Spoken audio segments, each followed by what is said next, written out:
guys, this is Comic Uno and Comic Frontline, and today I'm talking about the season finale of Revenge. I did do a couple episodes of Revenge on Comic Frontline. I stopped for a couple episodes, but I definitely want to review the season finale. And we are going to discuss the season finale on Friday's Media Madness podcast. We're going to talk about the fall shows coming up with all the upfronts happening, and of course season finales like Revenge and Arrow, and whatever else ended this week. But let's talk about Revenge. This is called Unthinkable, and I gotta say the promo trailer really tricked us in ways. I think a lot of different things happened here. So, of course, there's gonna be spoilers in this review, and let's go with every character, because I feel like just saying the whole story would be crazy. There's a couple of deaths here. Aiden is trying to help Emily, and in the end Victoria's like, I got Emily, I know who she is, kills Aiden, just say, hey, I want to screw with Emily even more because she killed my loved one. Which, was Emily really involved with that? Not really, it was all Conrad, but still. So he dies in the beginning of the episode, so Emily feels like she has nothing to live for, and now she's just like, I have to give something to Victoria, I have to get back at her, I have to have revenge. So she has a plan. She's like, oh, well, I'm not gonna kill her. As an audience, we feel like she's gonna kill her, but she gets Victoria convicted in this episode. Conrad went to jail last episode, and he gets out of jail. Of course, he's Conrad. He's walking out of jail, and someone stabs him. David Clark. Again, I'm gonna talk about all these plot points, but I just want to say the whole story. So David Clark stabs Conrad. Daniel's a little bit of a side story. He gets caught by killing somebody. He does kill somebody at a drunken state. Of course, he always does bad things at a drunken state. So it has to do more about the Pascal type story, and we'll see what happens to Daniel. That's just showing the downward spiral of the Graysons, though. That was more of a side story. And then Charlotte, she's part of all this too. She has a little bit of a story where she finds out who kidnapped her, and she realizes it was Jack. And actually Jack saved her. He didn't kidnap her. She does not know the whole story. Now Jack is being put to jail, or at least getting ready to get put to jail. Charlotte still doesn't figure out anything about Emily, which kind of upset me. But Nolan, you know, he doesn't really have that much of a plot point, just really helping everyone out, and getting that video out from Daniel. And also, big thing, David Clark is has his name cleared. He did not kill everybody, so that is what happened in this finale.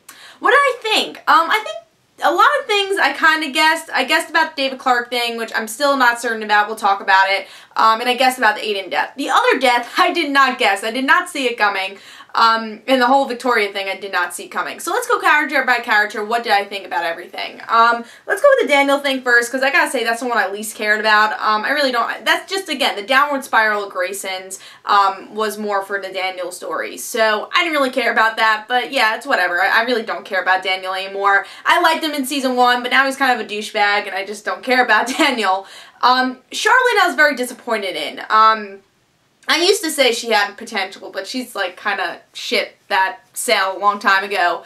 I still think if she knew about Emily, she would at least have her loyalty to her. And I think that was actually the bad thing that Jack didn't tell her at the point where he could have. And I think he was about to. I felt like too. He was like, wait, okay, go. So I have a feeling that Jack was going to tell her, and she obviously just went out in the right time. I think it's cool that she was smart enough to figure out it was Jack, you know, doing something for Charlotte, but she really needs to find out. It's been, what? It's gonna be 4 seasons now, and this whole plot has been developing since season 1. Every episode, I'm like, Charlotte needs to figure out.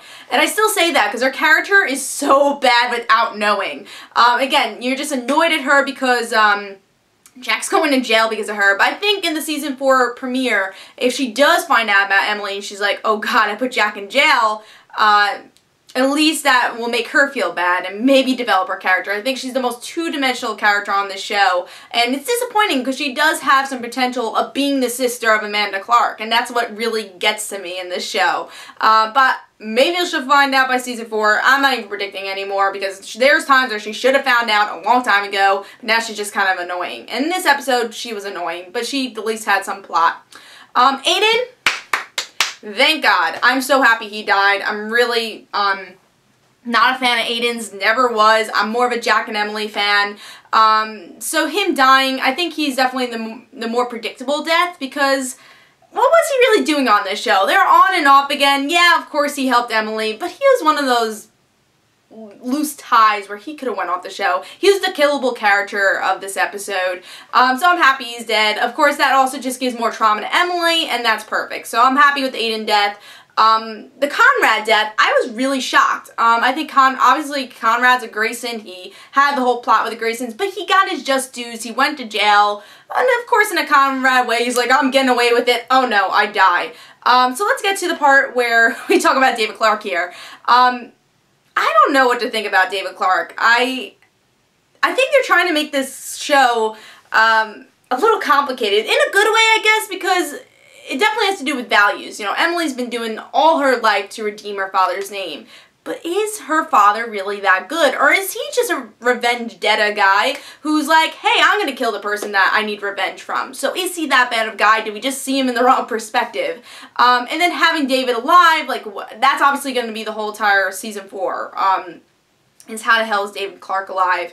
And again, do I like that? That's the question. I mean, it has a lot of potential for the show. I'm excited for it. But I'm a little, like, 50-50 on it. Like, do we really want David Clark back? Would this change the show and go, like, downward spiral? I don't know, but at least it's gotten interesting. I think a lot of this season had a lot of boring episodes where they just didn't know where they're going. At least they have a plot. They know where they're going with the show. A lot of plots, and I think they're at least developing this whole Grayson story of, like, downward spiral of the Graysons. You know, all of them are being corrupted and going down because of Emily.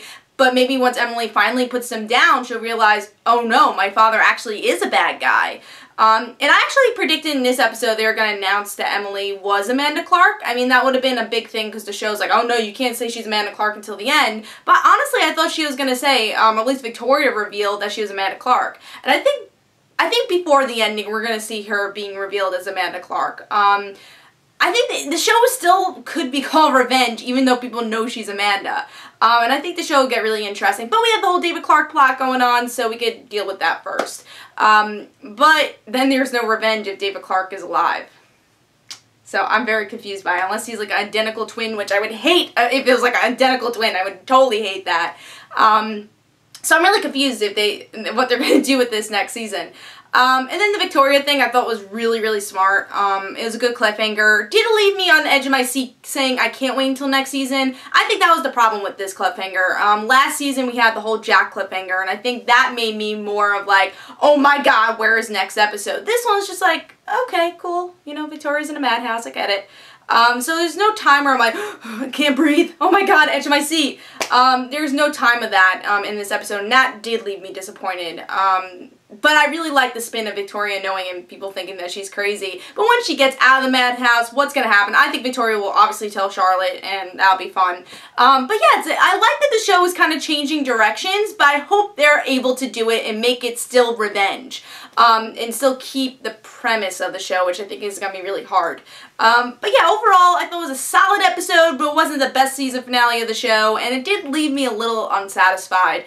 So overall, I'm going to give it 4 stars. There were some really big shockers that I'm glad that they did this season finale, and I'm excited for the next season, but again, I wish I had a little bit more of a cliffhanger to get me really excited for the next season. So I'm going to give it 4 stars. Please tell me in the comments below what you thought about the episode. Hope you guys enjoyed, and don't forget to follow me on Twitter for Comic Uno and the Random Situations, and don't forget to like my Facebook page, and I'll see you guys later.